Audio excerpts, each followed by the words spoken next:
Welcome to the Mind Money Spectrum podcast, where your hosts, Aaron Ogti and Trishul Patel, go beyond traditional finance questions to help you explore how to use your money to achieve the freedom you want in life. In this episode, Aaron and Trishul bring everything back to the present. What happened in the markets in the last couple of months?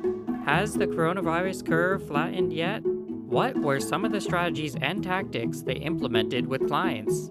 And more importantly, what's going on with their lives and how are they holding up these days? While the markets continue to show volatility, it turns out it's their lifestyle changes that have had a bigger impact on their well-being. And now, on to our conversation. Hi, my name is Aaron Ogti. I'm a financial advisor in the Bay Area, and I'm here with Trishul Patel, a wealth manager on the East Coast.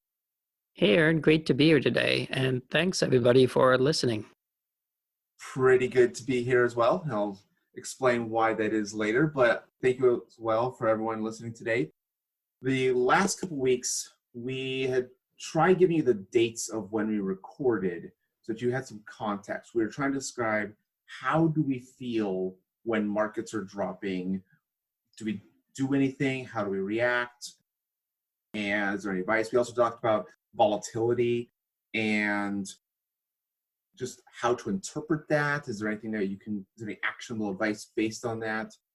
And this week we're kind of catching up. We're trying to go as live as possible as we can when recording a podcast. So we were recording on Thursday, May 7th, and we want to give a follow-up to the last couple of weeks of how have we been dealing with what's going on? What has the stock market done? How has that impacted some of our investment recommendations? But then also just how are we feeling? How are we dealing with life? And hopefully you can relate to some of the things that we're going through. And we have a couple thoughts on things that have helped us get through these times. But we hope that this is a good catch up after the last couple episodes.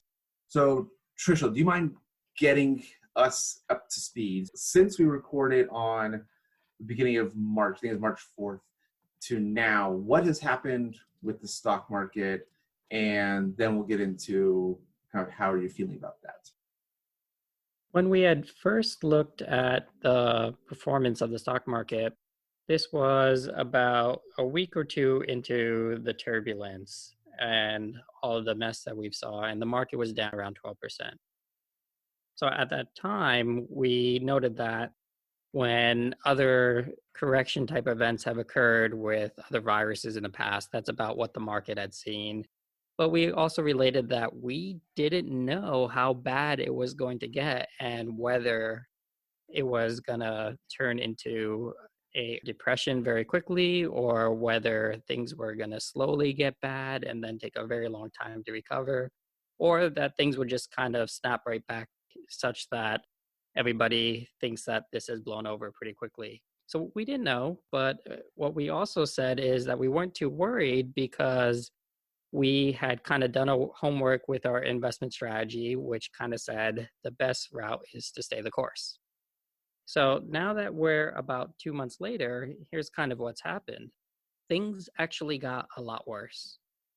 From the beginning of the year until the bottom of the market, we saw a pretty big decline. And from the high, we saw a decline around 33%.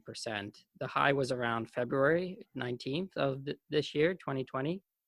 And to the bottom, we saw a 33 to 34% drop in the market. That's over a third, which is pretty scary. But the interesting thing is, from that low point until today, the markets are up about 30%. So a lot of the recovery that we might expect from this type of reaction has already happened before anybody could even probably blink an eye and react.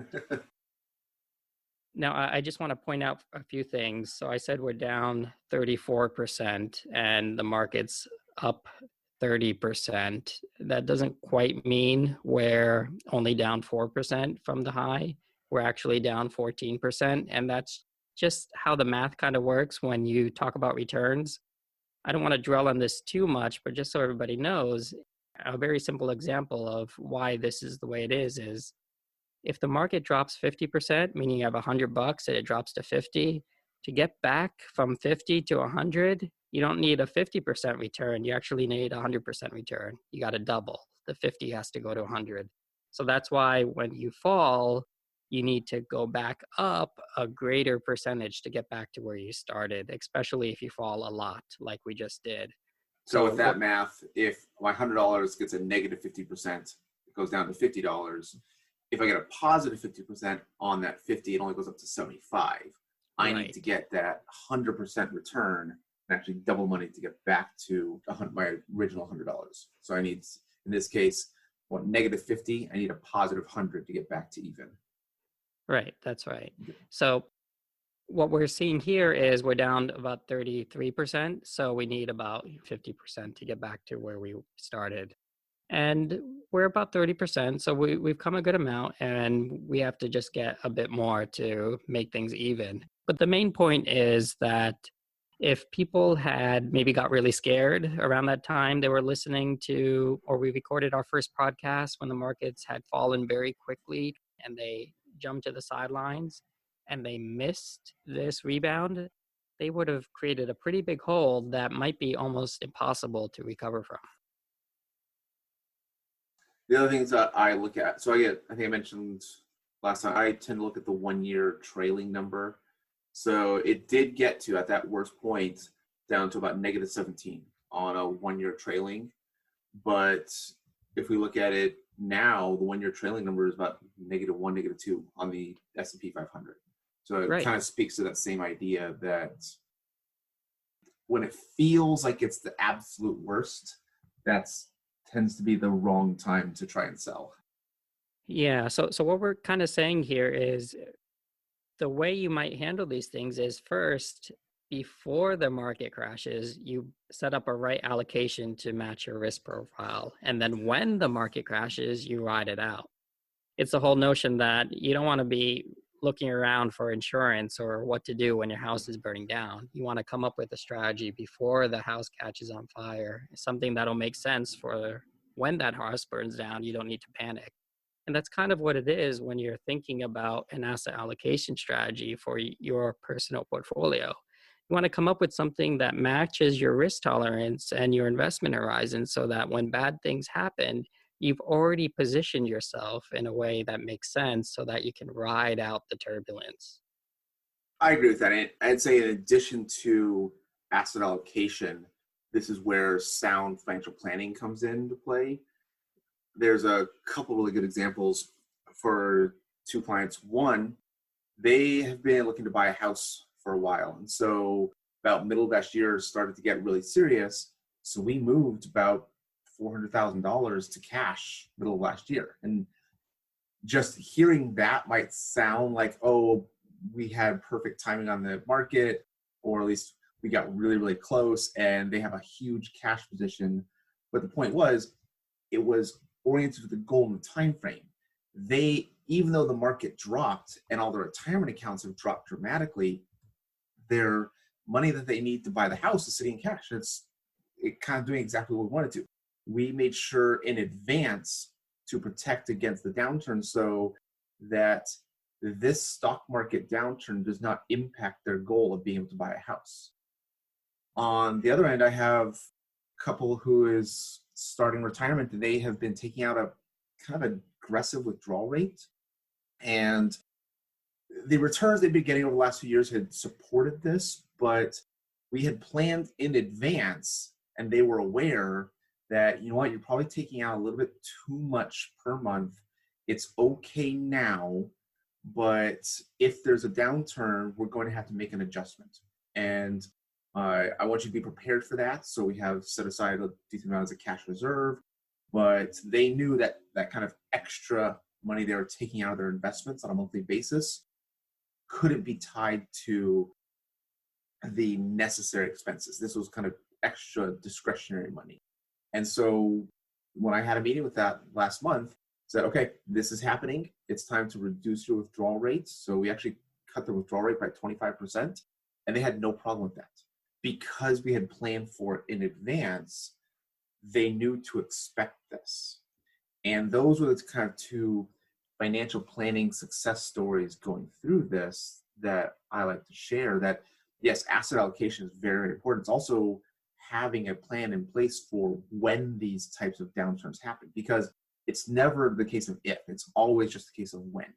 And that's where good financial planning strategies come into play, of what are you going to do when this happens, so that when it does happen, you know what the plan is. You have a strategy and you're not scared. I think those are all very good points, Aaron.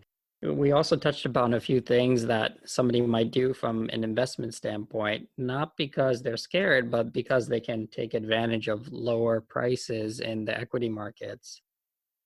That might have to do with just tax issues, for example, meaning if the stock market is down and you have some positions that maybe you just don't like anymore and you've been looking for a good exit point, well, if they're lower and you wanted to get rid of them anyway, well, then you can sell them and have a lower tax consequence. And you could roll that extra cash into a maybe similar position and still keep that type of exposure, but still lower your overall tax consequence because you did that. The other thing is, if you were looking for the opportunity for a Roth conversion, let's say a traditional IRA to a Roth IRA, that's something you might consider. That might make sense when valuations are lower, because the amount that you roll, you get taxed upon at that time. So if the amount that you roll is lower because the markets are down, then you'll lower your tax burden, but you'll still get money transferred as you had wanted to into a Roth. So strategies like that make sense, but again, they're not really trying to say the markets are down, now let me see if I can time the market. No, they're really trying to say, here's a strategic opportunity that we've planned for and that we can execute on, just like Aaron had mentioned a few minutes ago. Yeah, another one I see. So I love the just rebalancing. Well, as your stocks go down, you kind of sell some of your bonds, move to stocks. So make sure that your asset allocation is still in line with long-term goals. The Roth conversion is a great one. Even if it goes down, it's just that's fine. So we're not trying to pick that bottom. I also look at sometimes stock option exercise, that there can be tax benefits to exercising when the stock is slightly lower. Now that starts to get really, really complex and requires much more planning on an individual basis.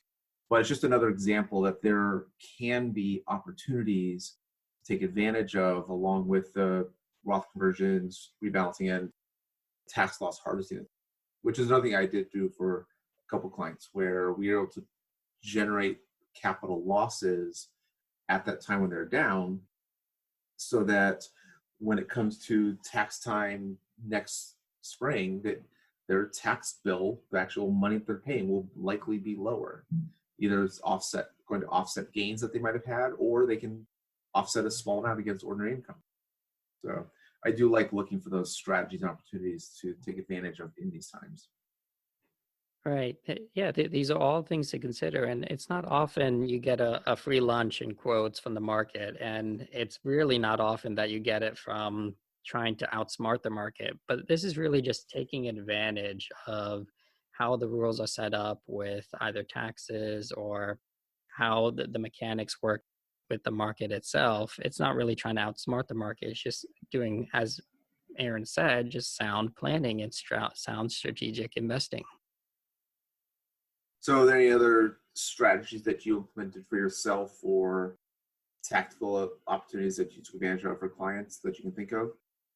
Those are the main ones from an investment standpoint. But the other thing you might consider is basically whenever you're moving money around and there's a tax consequence associated with it, makes sense to understand that sometimes it makes sense to do it when markets are lower, and sometimes it makes sense to do it when markets are higher. For example, if you're gifting shares, you want to keep that tax consequence lower so you can have positions that have a lot of tax consequence, that when that tax consequence goes higher, you can gift them. So there's things like that.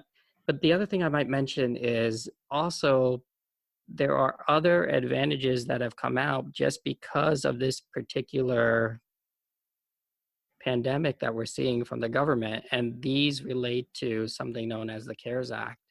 And that's just government programs and subsidies. As we know, $2 trillion in subsidies were passed or in the last 2 months from the government. And there are a lot of programs that can benefit individuals, both from a employee standpoint, especially if you've lost employment, and also from a small business standpoint. These are programs where either the government will provide extra unemployment benefits, or the government may help support salaries with a subsidy. So these are things to think about as well. The other thing now that I think about it, I have had a couple clients based on my recommendation look into refinancing the mortgage. I actually had 3 or 4 look into it, and it made sense for 2 of them. So it's not necessarily a perfect correlation, but when stock market's going down and other economic issues arise, rates might be going down as well. So that can be a time to look at refinancing mortgages and other debt that might be at a higher interest rate. So that's another opportunity to look for in kind of turbulent economic times. That's not necessarily tied to the stock market the same way. Yeah, all good stuff, Aaron. So when we talked about kind of how we felt when the market was dropping, when we saw that negative 12%, you and I were both pretty calm about it. Neither of us were particularly fazed by it. And I shared kind of how would I feel at the end of April when the episode came out. I just not going to think about the stock market at all. I'm actually looking forward to playing softball. I play adult slow pitch softball. And I use that as an example of my emotions aren't tied to the stock market because it's out of my control. It's doing the things, hanging out with friends, playing a competitive sport, being outside, doing the lifestyle things that I enjoy was more important to me than the stock market. And that is what I got completely wrong. And so now I want to ask Trishul, now that we've kind of gone through the pandemic, stock market and economy parts aside, how has your life been over the last couple of months of shelter in place? From one perspective, it hasn't changed too much. And that's mainly because my wife and I don't really go to an office or have a office type of job. We both try to keep ourselves busy from home. So we've been able to kind of keep things going from that perspective. I'd say the biggest change is 2 months ago, we actually didn't anticipate the level and duration of lockdowns that we're seeing. It kind of happened so quickly that it's one of those things where we knew it could have been a possibility, and then a day later, it was a possibility, and then a month later, here we are. So the biggest effect that's had on us is our daycare has closed down for my daughter. So it's just the notion that my wife and I were used to just doing other non-child taking care of things for most of our day. And we try to keep ourselves busy with other types of tasks. And for the past month or two, it's just been a little more of taking care of my daughter. And that's been our biggest change. I think we've been a bit lucky. So we've had some help here and there. My parents are also nearby and they're doing self-isolation on their end. So they do provide some assistance. So it hasn't been too bad, but I'd say that's the biggest change. Beyond that, I think from a lifestyle perspective, I think we're happy that it's just nicer out and there are more things to do. But I think that's the biggest change. I am genuinely happy for you. And I do say that because I'm a little jealous. It has been pretty hard on me and my wife and our kids for that matter as well. Just my kids are in 3rd grade, 1st grade, and a 4-year-old in preschool. And trying to get everything done has just become impossible. So we have to kind of go through this anxiety of picking which part of that we're not getting done, whether it's my work, my wife's work, kids' schoolwork. The preschool has actually done a pretty good job setting up Zoom meetings to help the toddlers and preschoolers interact with other kids their age. And that is working pretty well. She does a great job of still teaching them, but trying to get a 4-year-old to pay attention to a Zoom meeting for 45 minutes requires kind of constant supervision. In particular, this morning, all 3 kids had video conference meetings with their respective classes at the same time. So my wife also had a meeting at the same time. So I was kind of running around the house to 3 different rooms to make sure that the kids were troubleshooting their video conference technology. And I was also trying to be on the phone with the bank trying to fix an issue. That's just an example of the constant running around within the same house that I'm going through, that I'm trying to help the preschooler with a project with a glue stick. As I'm walking past the girls to get a supply, they interrupt with a question. I say, hold on, I go help the toddler, I come back, answer their question, then the other girl asks a question, and by the time I finish that, the toddler is coming out of the room like, Daddy, I need help. And that's just constant, non-stop for 12 to 14 hours a day. Oh boy. And wow. I've had other conversations with other parents. It's a similar feeling of just, I have to kind of be mentally on. I don't get breaks or rests. And so by the end of the day, I'm exhausted. And it's mostly just mentally exhausted. And for the first month, it was definitely harder. I feel the last couple weeks have been a little bit better. I think because my expectations are even lower, that there's no hope of having a decent day. It's just, I know it's going to be hard and I'll get through it. And there have been some good times. We're exploring kind of older kids movies that my wife and I loved as kids. They want to share with our kids now. Mother's Day is coming up, so we've been working on a Mother's Day project with the kids. And there's enough little things like that it's not all bad, but I definitely feel the stress and anxiety kind of every day. I think, especially for that first month, my observation was that there was no more anticipation. There was no more looking forward to things. And I mentioned in our recording from back in the beginning of March, I was looking forward to softball.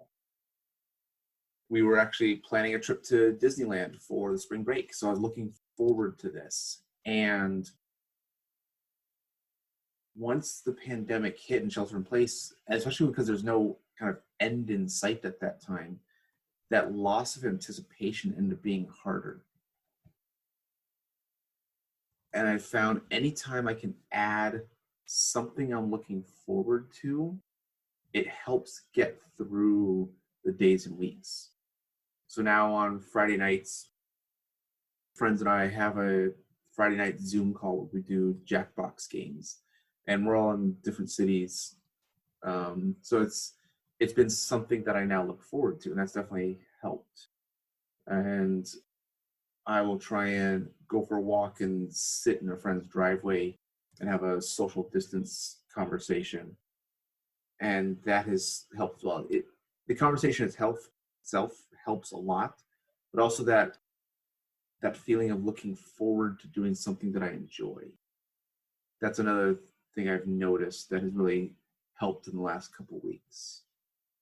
So, Trishul, are there any things that you are doing as you go through this to either cope or take care of your own well-being, to just kind of get through the days and weeks of where we are? Yeah, for sure. But before I touch upon those things, wow, I have a lot of sympathy for what you're going through. I can even try to imagine it a bit just because I've related this to my wife before, that taking care of a kid, just one kid, seems like it's 2 full-time jobs. If you just add up the days, 8 hours each easily, you got a 16-hour day filled. So And it does make me feel, not better, but the feeling that you have towards me of like seeing it being a little harder. I know other parents who have 2 kids under 5, and it's like, you know what? I have it just a little bit easier than they do. Like, I can't imagine trying to deal with 2 toddlers going through this time. Yeah, I mean, I've asked parents with young kids, after you have that second kid, is it twice as much or is it, X squared? And they all say it's X squared. And, just hearing that you have 3 kids, I'm like, X cubed, maybe? The range gets a lot bigger. So I'm in favor of having multiple kids. Especially, there was a time when my middle daughter was about a year old, maybe 18 months. And she and my oldest, who has been 3 at the time, they went off and played by themselves, just the 2 of them. And the siblings playing together allowed me to sit down and read a magazine for the first time in like 3 years. And it was that feeling like, wow, they play together. This is so awesome, that I've been in favor of, gotta have at least 2. Right? Make sure the kid has a sibling kind of thing. Well, the pro tip I brought to the table is about a few months ago, my daughter actually started to play with the cats, and the cats started to play with her. And Okay. again, just the first time it happened where, wow, they're entertaining each other. And I haven't had to do anything for like half an hour. Yeah, exactly. It's like 30 whole minutes. Yeah, this is new. And I can dig this. This made having the cats around all worth it, even though they're so low maintenance to begin with. But the other thing I recall is just speaking with couples who don't have kids, I've noticed that some have even related that they're actually a little bored now, meaning they have too much free time. So it seems like on that spectrum, if you have no kids, you might be a little bored, and 1 kid, it might be just beyond your comfort zone, like it is with us. And if you're in an Aaron type of situation, it might be a little beyond your comfort zone. Even for those without kids, I think there's depends on what your job is. So my wife is a manager, and for the other friends I have who are also managers, they have talked about the idea that they are busier now. And it took a few conversations, and they think they've identified that what used to be 5-minute conversations in the hall or after or before a meeting, which is kind of like that happens in an office environment to get things moving, are now scheduled 30-minute Zoom meetings. And the managers I've talked to feel that their day is even fuller with meetings to try and keep things moving. And especially for the managers who also have kids, that they just can't get either done successfully during the workday. Like they either have to be in meetings and someone else has to be taking care of kids, or they just have to block out time and they can't get any meetings done. So they're just kind of not getting any work done. So I do have other friends who don't have kids, and yeah, I've heard similar things of, they Final Fantasy VII, I think, or one of the new Final Fantasy came out again, and he's been devoting hours per day going through this game. And I've heard other similar stories. So it'll be interesting. I've heard a few different perspectives, but what do you think from your wife's perspective? If she had the opportunity to work from home going forward, do you think once she adjusts to this new normal, air quotes, do you think she would welcome it, or do you think she'd welcome getting back to that 9 to 5 in an office? She has already been working from home 1 day a week. And I think I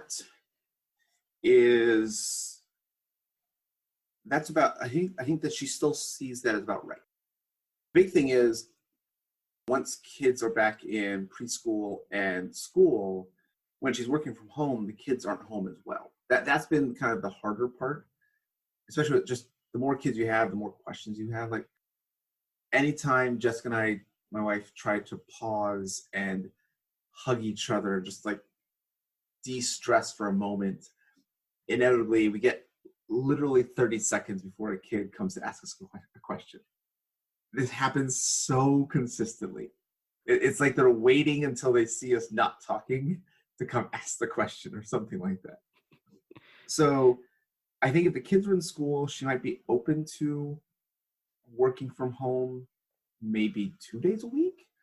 But I think she likes the environment of the office. She feels that she's more productive, and again, has those little conversations just in the hall, walking by someone's desk, before or after a meeting, that help get things moving. She has noticed that even time set aside, like trying to ignore the impact of kids in the house while she's trying to work, even the time that she is devoting to it does not quite feel as productive. It feels more structured and less fluid, if that makes sense. And sometimes you need to be a little more fluid. My kind of analogy that I'm making up at the top of it would be like if you took out all the oil from an engine, like, well, now you got like, it just is not going to run the same. You need to have better building blocks when you don't have that kind of lubricant aspect. I can see that, especially because, as you had mentioned, she was a manager. For most of my career, I was a manager as well. And we did have the opportunity for individuals within my group to work from home. But I personally almost always preferred that the team was together in the office. It just made things a lot more connected. But since moving away from an office job, I've set up my personal business to be virtual. So again, I haven't seen much of a change from that perspective. So I'm wondering if the actual employees who are non-managers, but who are independent contributors, for example, or individuals just used to working in a silo, those individuals might be more likely to continue with their work from home stance once all of this blows over. I feel like there might have been a demographic of people who might have been okay with the notion, but just either didn't have the opportunity to try it out or just had some reluctance. And now that that's kind of been forced upon a lot of people, I feel like it may cause some pretty big changes going forward for how businesses run and function, especially because maybe some companies were also reluctant to let employees do that. Yet now there's this huge, massive social experiment where everybody's kind of forced to. And firms may actually realize that it might make sense for, or not make sense for that matter, for a certain percentage of their workforce. I agree. This is a huge social experiment. This is going to be an interesting time. Location, offices, teamwork. Because my wife actually manages a couple teams that aren't even in the country, that they are overseas in Europe. And so she already has kind of only deals with them virtually. She has part of her team here locally, but that part hasn't been that big of a change for her. It's mostly dealing with other teams. And that's kind of what the manager's doing. Like, so again, I can see that the IC roles, maybe more people will be willing to work from home. And if that's the case, they don't need to be in the really expensive cities if they don't want to. They might get the job in this expensive place that pays them well, but they might choose to live in a lower cost of living area. I could see that. I can also see it's really dependent on role, and some jobs I do think will find that they're more impactful when they are on site, when they are all together. So yeah, I like it. It's definitely a social experiment. I have no idea how to predict what the results are going to be, but some things are definitely going to change. Yeah, I think it'll be pretty neat to see where all of this goes. I think from our perspective, we have been seeing just opportunities to find a better balance by being at home a lot more often. And not that, again, it's too different, but of course we can't just go to a movie anymore, and we can't just go out grocery shopping with a toddler, for example, Yeah. especially one that likes to roll around on the Touch floors. everything. So we've just ended up being pretty happy that the weather's getting better, for example, and just being able to be outdoors more. I think that's kind of it. And like you said, there's opportunities to interact virtually with people and friends and just set up, play dates in air quotes like that, where we're just setting up a time where we can kind of gather in a virtual environment. I think that's okay. I don't know how long this will be kind of sustainable for. And honestly, what's your take on how long this might even last? That's a great question. My current guess is that it will still take another month or two, and after a month or two, so I'm gonna guess July-ish. It will be relaxed on social distancing, but strict on gatherings. So the idea, assuming we get a decent test and trace program in place, that if someone becomes test positive, there is a system to let others know that they've been in contact with to also go get tested and or self-isolate. So assuming that's in place, then being able to hang out with other friends, I think is doable, but probably not gather. So the big thing I keep talking about with my friends, we do a fantasy football draft in August every year. And we've, for the last 6 or 7 years, we've been traveling to different cities. So we're all mostly in California, but we're all over the country now. And we'll meet in one city once a year to do our fantasy football draft. And the winner chose Nashville, Tennessee. So I actually have a plane flight scheduled to Nashville, Tennessee the 3rd or 4th week of August. And we kind of keep asking each other, what the odds is this going to happen? And it's like, I don't know, 20%, 30% chance. One guy knows that he's definitely not going, just based on kind of his family dynamic. So how does this change things? So it's going to be, again, like movie theaters and sporting events. My guess would be not this year, not this calendar year. I'm really curious how sports without fans works, just because a football team has 50 players on the team. They probably have that many coaches and assistants and trainers. So you're talking about just having an NFL game is going to be 200 people on the field. So that's kind of already too many. And that's without any kind of site logistics or TV production. So we're preparing for the idea that like camps are going to be closed. So kids are going to be in the house for months. I think that's probably how we look at it, that because the gatherings are closed, the kids aren't going anywhere until maybe school in the end of August. And even then, there has to be a pretty good program. So I've seen, I think it was Taiwan has implemented a program of allowing kids to get back to school. So right now I have the girls wearing masks every time we go for a walk, not because we're walking past anyone, we're keeping our distance pretty well, because I want them to get used to wearing a mask a lot, because I think that that's going to be necessary for the next school year.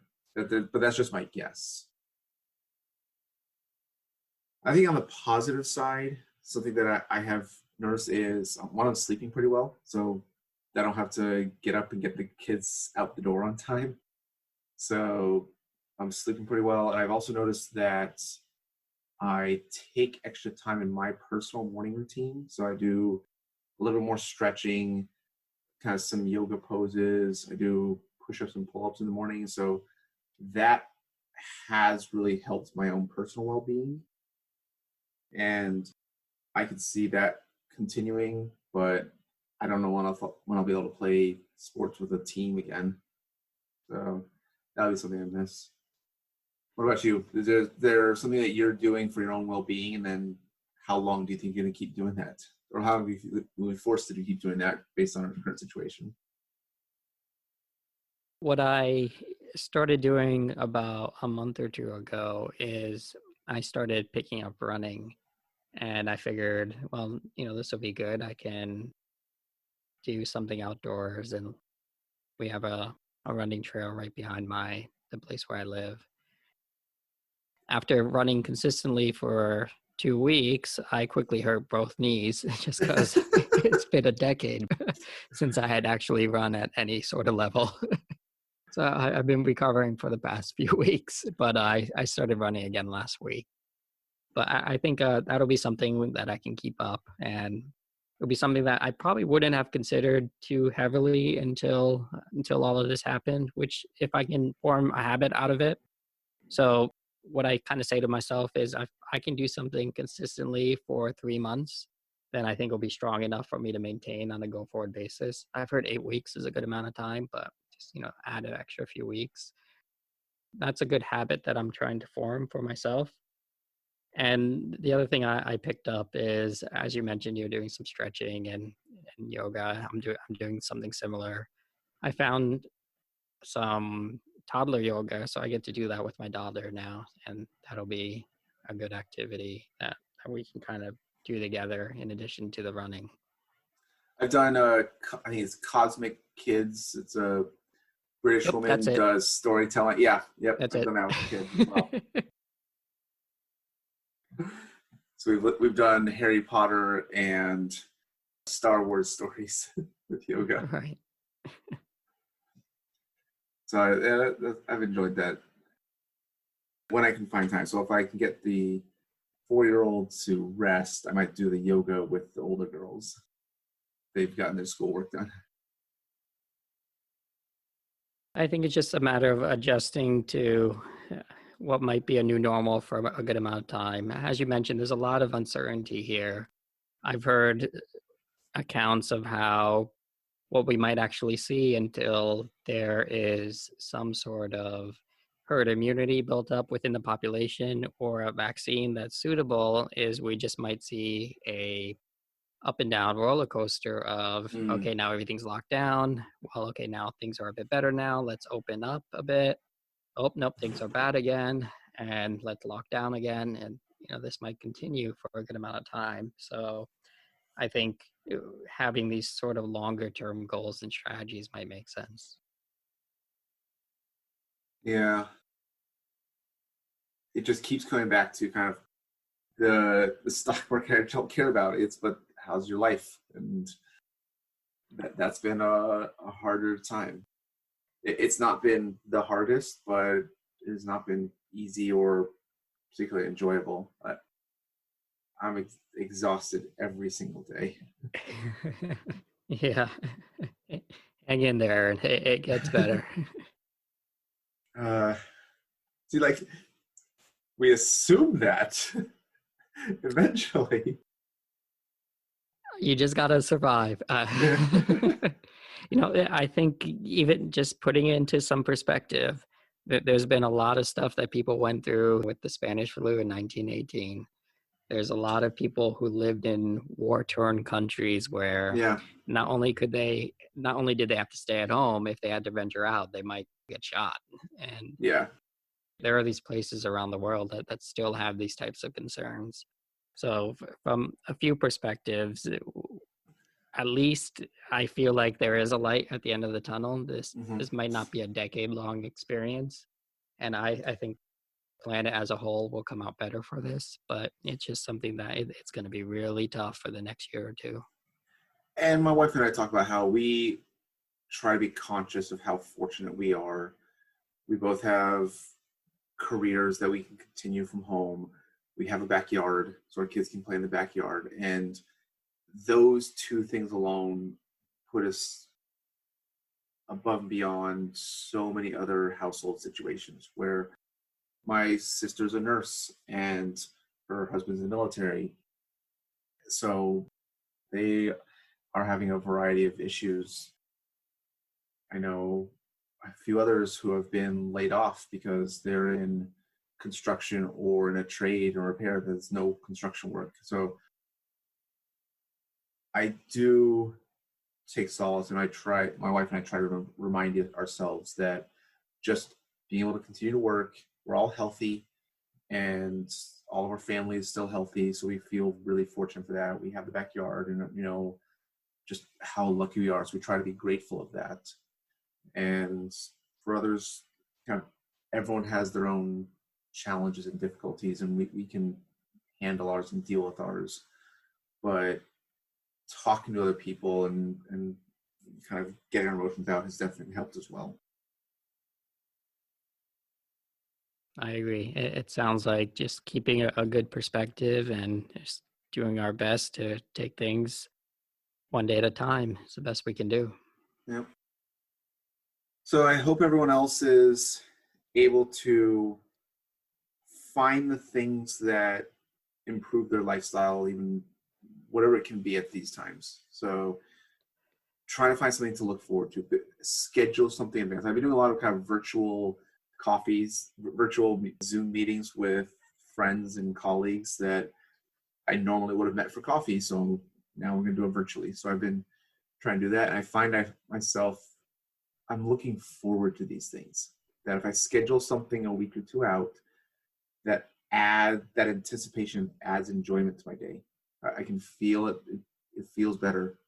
And that tends to be the single thing I try to suggest to others is add in something that you can anticipate, that you can look forward to.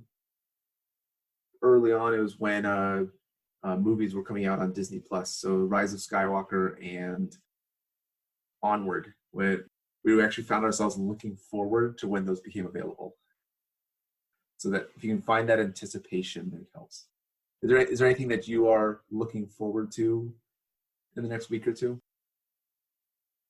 Well, I did also take up reading more. So that's something where I think I've exhausted my Netflix tolerance for a little bit. But I did start reading again, and it's been a long time since I've done something like that. So I just finished one novel, and now I'm on my way through the second one, and I hope to continue things like that. What did you read, and would you suggest it to others? Sure. So I finished this novel called Half a Life. I'll put the link in the show notes. It's just a journey of an individual kind of growing up, coming of age, and going through middle age, and understanding how society might fit into his perspective, being a expat. The second book that I'm going through now, it's a Murakami novel. It has sheep in the title. I wish I had it in front of me, but I'll also put the link in the show notes. I like Murakami. He's a Japanese author who has pretty simple, lighthearted stories, but they seem to have a tone that provides me with some solace, especially where his characters sometimes struggle and they feel alone, but they still kind of move on with things. So yeah, it's just something I haven't done in a good amount of time that I've picked up. Right now I'm reading through the Game of Thrones novels. I watched the show all the way through, and after the show ended, I decided I'd try and read the books to see kind of how, because I have some friends who recommended the books as well. So good stuff. I'm pretty far in that. I think I'm going to catch up to the point where with everyone else, because George R.R. Martin hasn't released the next book. So I think I'll finish all the books that have been written before he gets to the actually publishing that next one.